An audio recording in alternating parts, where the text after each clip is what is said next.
Good morning friends. આજે આપણે રસાયણ વિજ્ઞાન ચેપ્ટર 1 ઘન અવસ્થા સોલિડનો બીજા લેક્ચરની અંદર ઘન પદાર્થના પ્રકારો વિશે આપણે વાત કરવાની છે. આ કોષ્ટક ઉપરથી આખો મુદ્દો છે એ ક્લિયર થશે આપણને. સૌથી પહેલાં આપણે જાણીએ કે ઘન પદાર્થના કેટલા પ્રકારમાં વર્ગીકરણ કરવામાં આવે છે. તો ઘન પદાર્થના એ 4 પ્રકારમાં વર્ગીકરણ કર્યું છે. પહેલું છે આણ્વીય ઘન પદાર્થો, બીજું છે આયનીય ઘન પદાર્થો, ત્રીજું ધાત્વીય ઘન પદાર્થો અને ચોથું છે એ સહસંયોજક અથવા જાળીદાર ઘન પદાર્થો. પહેલાં આપણે આના વિશે થોડીક માહિતી મેળવી લઈએ. આણ્વીય અણુઓથી જે બનેલા ઘન પદાર્થો છે એને આપણે આણ્વીય ઘન પદાર્થો કીધું છે. આયનીય આયનો દ્વારા જે બનેલા છે ઘન પદાર્થો એને આપણે આયનીય ઘન પદાર્થો કીધું છે. ધાતુઓ જે ઘન પદાર્થ સ્વરૂપે છે જેને આપણે ધાત્વીય ઘન પદાર્થ કીધું છે. અને છેલ્લે સહસંયોજક જાળીદાર ઘન પદાર્થો જેવા કે હીરો અને ગ્રેફાઇટ જે ધોરણ 11માં આપણે અભ્યાસ કર્યો એને આપણે સહસંયોજક અથવા તો જાળીદાર ઘન પદાર્થો કીધું છે. હવે 1 બાય 1 આપણે એનો અભ્યાસ કરવાનો છે. કોનો અભ્યાસ કરશું તો કે ઘન પદાર્થ લેશું, એના કયા ઘટક કણો રહેલા છે એમાં એના વિશે વાત કરશું, એમના બંધન કે આકર્ષણ બળો વિશે વાત કરશું, એમના ઉદાહરણ જોશું, ભૌતિક સ્વભાવ કેવો છે જેમ કે પોચા છે, સખત છે, બરડ છે એના વિશે વાત કરશું. વિદ્યુતીય વાહકતા, વિદ્યુતનું વહન કરે છે, વિદ્યુતના અવાહક છે એના વિશે અને એના ગલનબિંદુ કેવા છે એના વિશે આપણે ચર્ચા કરવાની છે. તો સૌથી પહેલો જે આપણો પ્રકાર છે એ આણ્વીય ઘન પદાર્થો. આના 3 ભાગમાં વિભાજિત થાય છે આણ્વીય ઘન પદાર્થો, કે જેમાં પહેલું છે અધ્રુવીય ઘન પદાર્થો, અને બીજું છે ધ્રુવીય ઘન પદાર્થો, અને ત્રીજું છે હાઇડ્રોજન બંધ ધરાવતા ઘન પદાર્થો. એમાં પહેલા અધ્રુવીય ઘન પદાર્થો આપણે આગળ ભણી ગયા હતા કે અધ્રુવીય કોને કહેવાય. જેમ કે હું 2 હાઇડ્રોજન છે H2, તો H2 વચ્ચે આ રીતે એક ઇલેક્ટ્રોનની ભાગીદારીથી સહસંયોજક બંધ બનેલો છે. હવે આપણને ખ્યાલ છે કે જ્યારે બંને પરમાણુની વિદ્યુત ઋણતા સમાન હોય તો એમની વચ્ચે વિદ્યુત ઋણતાનો તફાવત હોતો નથી, અને આવા જે અણુઓ છે એને આપણે શું કહીએ છીએ? અધ્રુવીય અણુઓ છે. જેમ કે આપણે ક્લોરીનની વાત કરીએ તો એક ક્લોરીન Cl2, ક્લોરીન અને ક્લોરીન બંને વચ્ચે એક ઇલેક્ટ્રોનની ભાગીદારીથી જે બંધ બનેલો છે, આ બંધમાંના ઇલેક્ટ્રોનને બંને બાજુથી જે આકર્ષવાની ક્ષમતા છે એ કેવી છે? સમાન છે. એટલે કે આ ઇલેક્ટ્રોન યુગ્મ કોઈ એક તરફ વધારે ખેંચાશે નહીં અને એમની ઉપર આંશિક ઋણ વીજભાર કે આંશિક ધન વીજભાર જોવા મળતો નથી. તો આવા અણુઓને અધ્રુવીય અણુઓ કહે છે. અને આનાથી બનતા જે ઘન પદાર્થો છે એને આપણે કહેશું અધ્રુવીય ઘન પદાર્થો. હવે ધોરણ 11ની અંદર આપણે ભણ્યા હતા કે એની અંદર ક્યાં આકર્ષણ બળો આવેલા છે? તો કે વિસર્જન અથવા તો લંડન બળો, જે નિર્બળ આકર્ષણ બળો છે. ઉદાહરણ તરીકે argon, CCl4, H2, I2, CO2 આ બધા આના ઉદાહરણો છે. CO2 કઈ રીતે? તો કે કાર્બન છે એ બંને તરફ ડબલ બોન્ડ ઓક્સિજનથી જોડાયેલો છે. તો બંને બાજુ ઓક્સિજન છે અને બંનેની વિદ્યુત ઋણતા સમાન છે, એટલે કે જે પરિણામી ધ્રુવીયતા છે એ મ્યુ એની કેવી થશે? 0 થશે. એ જ રીતે CCl4ની વાત કરીએ તો એક કાર્બન સાથે ચારે બાજુ ક્લોરીન જોડાયેલો છે. આમ જોઈએ તો કાર્બન અને ક્લોરીનની વિદ્યુત ઋણતામાં તફાવત છે, પણ 4 ક્લોરીન જોડાયેલા છે વિરુદ્ધ દિશાની અંદર, એટલે કે પરિણામી ધ્રુવીયતા એની 0 થશે. એટલા માટે એને પણ આપણે અધ્રુવીય કહીશું. આવા પદાર્થો સ્વભાવે મૃદુ એટલે કે પોચા હોય છે. વિદ્યુતની વાહકતાની વાત કરીએ તો વિદ્યુતનું વહન કરી શકતા નથી, અવાહક છે, અને તેમના ગલનબિંદુ એ ઘણા નીચા હોય છે. આ કોષ્ટકમાંથી પરીક્ષાની અંદર ઘણી વખત MCQ પૂછાય છે. MCQ પૂછાવાની પેટર્ન અલગ અલગ હોય છે. ઘણી વખત એમ પૂછે કે ભાઈ I2 છે એ કેવા પ્રકારનો ઘન પદાર્થ છે? તો કે અધ્રુવીય ઘન પદાર્થ છે. ચાલો બીજી વાત કરીએ. હવે આપણે ધ્રુવીય ઘન પદાર્થો વિશે અભ્યાસ કરશું. તો સૌથી પહેલાં તો ધ્રુવીયતા એટલે શું? ધ્રુવીય કોને કહેવાય? કે જે 2 પરમાણુ વચ્ચે વિદ્યુત ઋણતાનો તફાવત હોય તો એવા અણુઓને આપણે ધ્રુવીય અણુઓ કહીએ છીએ. ઉદાહરણ તરીકે HCl. હવે HClની અંદર એક હાઇડ્રોજનનો ઇલેક્ટ્રોન અને એક ક્લોરીનના ઇલેક્ટ્રોનની વચ્ચે બંધ બને છે. ક્લોરીન પાસે વધારાના જે 6 ઇલેક્ટ્રોન છે જે બંધમાં ભાગ લેતા નથી, પણ જે બંધમાં ભાગ લીધેલા ઇલેક્ટ્રોન છે એની ઉપર ક્લોરીનનું જે આકર્ષણ બળ છે એ કેવું હશે? વધારે હશે. એટલે કે ક્લોરીન આ ઇલેક્ટ્રોન યુગ્મને પોતાની તરફ ખેંચી રાખે છે અને એની ઉપર આંશિક ઋણ વીજભાર અને હાઇડ્રોજન ઉપર આંશિક ધન વીજભાર છે એ જોવા મળે છે. તો આ જે ઉત્પન્ન થઈ એને આપણે ધ્રુવીયતા કહીએ છીએ. શું કહે છે? ધ્રુવીયતા. તો આવા અણુઓ છે, HCl છે, SO2 છે, આ અણુઓને ધ્રુવીય અણુઓ કહેવામાં આવે છે. હવે આની અંદર જે આકર્ષણ બળ છે એ કયું છે? તો કે દ્વિધ્રુવીય પારસ્પરિક ક્રિયા. આવો જ બીજો HCl છે એની આજુબાજુ આવ્યો હોય તો એમની વચ્ચે પણ માઇનસ ચાર્જ છે એ પ્લસ ચાર્જને આકર્ષે. આ રીતે દ્વિધ્રુવીય આકર્ષણ બળ છે એ જોવા મળે છે. ઉદાહરણ HCl, SO2. સ્વભાવ આનો પણ મૃદુ હોય છે, વિદ્યુતીય વાહકતા અવાહક છે અને ગલનબિંદુ નીચા જોવા મળે છે. હવે ત્રીજો ભાગ છે જે આપણે હાઇડ્રોજન બંધ વિશે વાત કરવાની છે. તો ધોરણ 11ની અંદર હાઇડ્રોજન બંધ ભણી ગયા આપણે કે H બંધ, જેને આપણે ટૂંકમાં શું કહેતા હતા? H બંધ. H બંધ કોની સાથે પ્રવર્તી શકે? તો કે ઓક્સિજન, નાઇટ્રોજન, ફ્લોરિન જેવા વધુ વિદ્યુત ઋણમય તત્વો ધન વીજભારિત હાઇડ્રોજન સાથે જે એક નિર્બળ આકર્ષણ બળથી જોડાયેલા હોય છે એ બંધને આપણે શું કહીએ છીએ? હાઇડ્રોજન બંધ કહીએ છીએ. એક એક્ઝામ્પલ પાણીનું આપણે લઈએ કે આ H2O છે. અહીંયા એક બીજો H2O નો અણુ રહેલો છે. હવે આપણને ખબર છે કે ઓક્સિજનની વિદ્યુત ઋણતા કેવી છે? વધારે છે. એની ઉપર આંશિક ઋણ વીજભાર અને હાઇડ્રોજન ઉપર આંશિક ધન વીજભાર છે. એ જ રીતે બાજુમાં રહેલા પાણીના અણુની અંદર પણ ઓક્સિજન ઉપર આંશિક ઋણ વીજભાર અને હાઇડ્રોજન ઉપર આંશિક ધન વીજભાર જોવા મળે છે. આ એક અણુનો ઋણ વીજભારિત ઓક્સિજન બાજુના પાણીના અણુના ધન વીજભારિત હાઇડ્રોજન સાથે એક બંધ બનાવે છે નિર્બળ આકર્ષણ બળથી.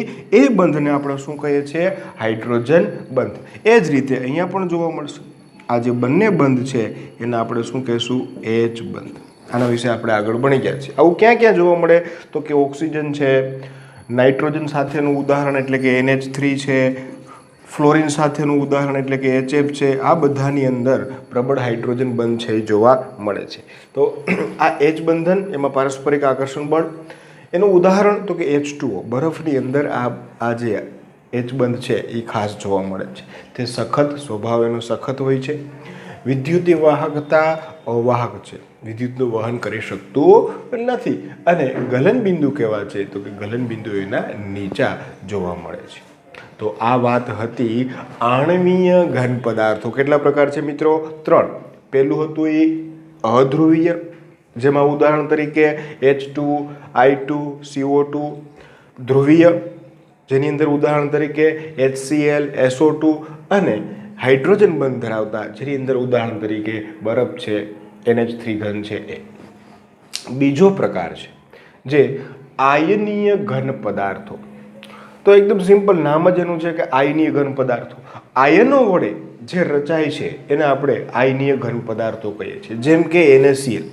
NaCl છે એ 2 આયનોનું બનેલું છે, એક Na+ અને Cl-.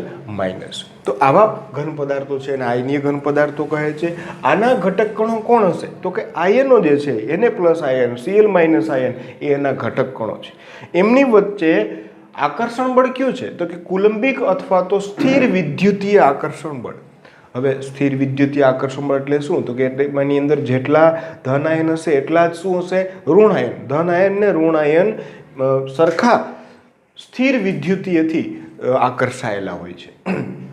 એના ઉદાહરણ તરીકે NaCl છે, MgO, ZnH, CaF2 આ બધા ઉદાહરણ છે આયનીય ઘન પદાર્થના. આ સ્વભાવે સખત હોય છે પણ બરડ છે. આના વિશે આપણે થોડીક વાત કરીએ કે સખત તો આપણને ખબર છે કે એકદમ હાર્ડ હોય, પણ બરડ એટલે કે જે તૂટી જાય. જેમ કે આપણે ગ્રેફાઇટની વાત કરીએ તો આમ તૂટી જાય તો ગ્રેફાઇટને આપણે બરડ પણ કહી શકીએ. સખત અને કેવું છે? બરડ. જ્યારે લોખંડનો સળિયો છે એ સખત છે પણ બરડ નથી, કારણ કે એને તોડી ના શકાય, એ વળી જાય. જે બટકી જતું હોય એને આપણે બરડ કહીએ છીએ. એક ખાસ એનો વિદ્યુતીય વાહકતાની અંદર જે એક મુદ્દો છે એ ખાસ સમજવાનો છે કે ઘન અવસ્થામાં અવાહક છે. આપણે ફોર એક્ઝામ્પલ NaCl લઈએ.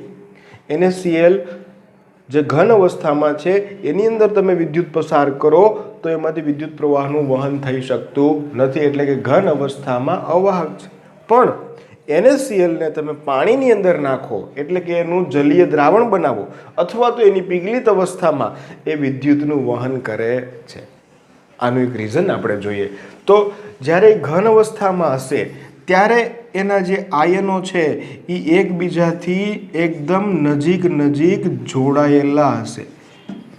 એ વહન કરી શકશે નહીં, મૂવ થઈ શકશે નહીં. પણ જ્યારે એને પીગાળવામાં આવે અથવા તો પાણીની અંદર ઓગાળવામાં આવે ત્યારે એના આયનો છૂટા છવાયા થાય છે અને ઇલેક્ટ્રોનનું વહન કરવા માટે સક્ષમ બને છે. એટલા માટે કીધું છે કે આયનીય ઘન છે એ ઘન અવસ્થાની અંદર અવાહક છે, પરંતુ પીગલિત અવસ્થા અથવા તો જલીય દ્રાવણમાં વિદ્યુતનું વહન કરી શકે છે. અને આના ગલનબિંદુ કમ્પેરેટિવલી કેવા છે? ઊંચા હોય છે. ગલનબિંદુ એટલે શું? આપણે આગળ ભણી ગયા કે જે તાપમાને પદાર્થને ઘનમાંથી પ્રવાહીમાં પીગાળવામાં આવે એ તાપમાનને એનું ગલનબિંદુ કહેવામાં આવે છે.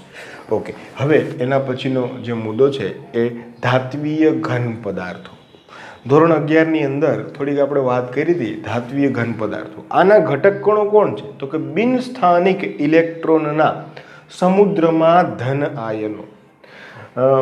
આપણી એક બુકની અંદર ઇલેક્ટ્રોન સમુદ્ર નમૂનો એવું આવતું કે કોઈ એક ધન આયન છે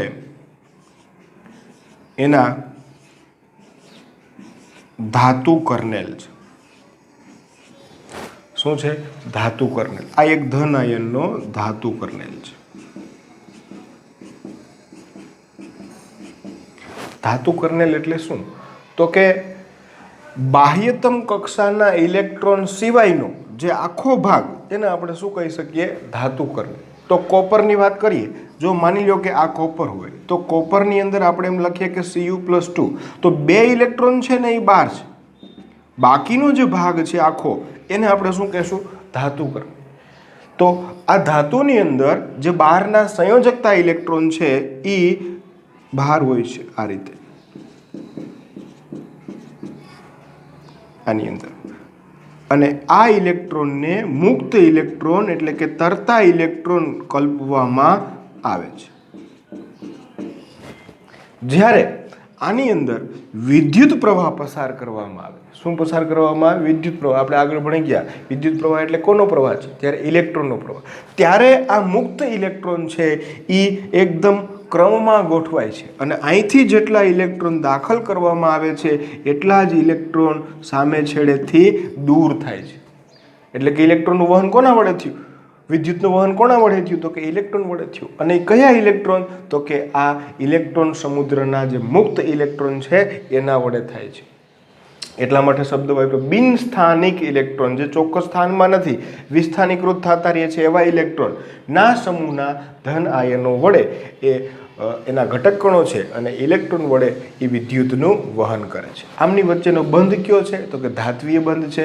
ઉદાહરણ તરીકે બધી જ ધાતુઓ છે એનો ઉપયોગ આમાં કરવામાં આવે છે. જેમ કે આયન છે, કોપર છે. ઉદાહરણ તરીકે Fe, Cu, Ag, Mg આ બધા એ ધાત્વીય ઘન પદાર્થના ઉદાહરણ છે. હવે આનો સ્વભાવ તો કે સખત પરંતુ ટીપનીય અને તન્ય છે. ટીપનીય અને તન્ય વિશે આપણે ભણી ગયા છીએ કે જેને ટીપીને પતરા બનાવી શકાય, ખેંચીને તાર બનાવી શકાય, જે એનો ભૌતિક સ્વભાવ છે. વિદ્યુતી વાહકતા ઘન તેમજ પીગલિત બંને અવસ્થામાં વિદ્યુતના વાહક હોય છે અને ગલનબિંદુ પ્રમાણમાં ખૂબ જ ઊંચા જોવા મળે છે. તો આ આપણે વાત કરી ધાત્વીય ઘન પદાર્થની. એમાં તમને મેં ઇલેક્ટ્રોન સમુદ્ર નમૂના વિશે વાત કરી કે જેના વડે ધાતુઓ છે એ વિદ્યુતનું વહન કરી શકે. ઓકે, હવે છેલ્લો જે ભાગ છે એ આપણે ભણવાનું છે સહસંયોજક અથવા તો જાળીદાર ઘન પદાર્થો. ધોરણ 11ની અંદર આપણે હીરો અને ગ્રેફાઇટ જે બંને કાર્બનના અપરરૂપો છે એના વિશે આપણે અભ્યાસ કર્યો અને એ બંને આ કેટેગરીની અંદર આવે છે કે આના જે ઘટક કણો છે એ પરમાણુઓ છે. એમની વચ્ચે કયો બંધ રહેલો છે? તો કે સહસંયોજક બંધ હોય છે. ક્વાર્ટઝ, ખાસ યાદ રાખજો, પરીક્ષાની અંદર ઘણી વખત પૂછાય છે, MCQ સ્વરૂપ પણ પૂછાય છે. Quartz SiO2, silicon carbide SiC, કાર્બનનો અપરરૂપ હીરો અને એલ્યુમિનિયમ નાઇટ્રાઇડ ALN, આ ત્રણેય આ જે બધા ઉદાહરણો છે એનો ભૌતિક સ્વભાવ સખત છે અને વિદ્યુત વાહકતા એની અવાહક છે, જ્યારે એના ગલનબિંદુ ઘણા ઊંચા હોય છે. આમાંથી એક ગ્રેફાઇટ છે ને એ ઉદાહરણ છે એ અપવાદરૂપ છે અને ગ્રેફાઇટનો જે સ્વભાવ છે એ મૃદુ છે અને પોતે વિદ્યુતનું વાહક છે. આ એક અપવાદ છે. એનું કારણ આપણે આગળ ભણી ગયા હતા કે ભાઈ કાર્બનના બે અપરૂપો, એક છે એ હીરો અને બીજો છે એ ગ્રેફાઇટ. હીરાની અંદર સંકરણ આપણે જોયું હતું sp3 અને આની અંદર સંકરણ હતું sp2. બરાબર. તો કાર્બનની અંદર એક કાર્બન છે એ બીજા આ રીતે 4 કાર્બન સાથે સહસંયોજક બંધથી જોડાયેલો હતો. જ્યારે ગ્રેફાઇટની આપણે વાત કરતા હતા ત્યારે આ રીતે આપણે ષટકોણ જોયું હતું અને એક આવા ષટકોણીય રચનાની અંદર, જાળીદાર રચનાની અંદર જોવા મળતો હતો. આમાં જે બે લેયર વચ્ચેનું જે અંતર હતું અને આનું જે આ જે છે એ એક 3 સાથે જોડાયેલો હતો, એટલે કે એનું જે સંકરણ છે એ sp2 હતું. જે ચોથો ઇલેક્ટ્રોન હતો જે મુક્ત હતો, ચોથો ઇલેક્ટ્રોન હતો એ મુક્ત હતો અને તે વિદ્યુતનું વહન કરતો હતો. એટલે કે એને કહી શકીએ કે એ ગ્રેફાઇટ છે એ વિદ્યુતનું શું છે? વાહક છે, જે ચોથા ઇલેક્ટ્રોનને કારણે છે. ગ્રેફાઇટ એ સારા ઊંઝણ તરીકે પણ આપણે એનો ઉપયોગ કરતો હતો, લુબ્રિકન્ટ તરીકે. આમ જોઈએ તો એ ઘન ઊંઝણ તરીકે એનો ઉપયોગ થાય છે. કોઈ મશીનરીની અંદર બે પદાર્થોની વચ્ચે ઘર્ષણ થતું હોય તો એ ઘર્ષણ રહિત સપાટી કરવા માટે એક ઘન ઊંઝણ તરીકે એનો ઉપયોગ થાય છે. કારણ કે આ જે બે સ્તર છે એની વચ્ચે 340 પાઇકોમીટરનું અંતર હોય છે અને એ મૂવ કરી શકે છે. એટલા માટે ગ્રેફાઇટને સારા ઊંઝણ તરીકે પણ ઓળખવામાં આવે છે. તો આ ખાસ યાદ રાખજો, અપવાદ છે ગ્રેફાઇટ કે જે વિદ્યુતનું વાહક છે. ઉપરના ત્રણેય જે છે એ ક્વાર્ટઝ, સિલિકોન કાર્બાઇડ, હીરો, એલ્યુમિનિયમ નાઇટ્રાઇડ જે સખત છે અને વિદ્યુતના અવાહક છે. તો આ આપણો જે કોષ્ટક છે એની બધી જ વાત છે મેં આવરી લીધી છે.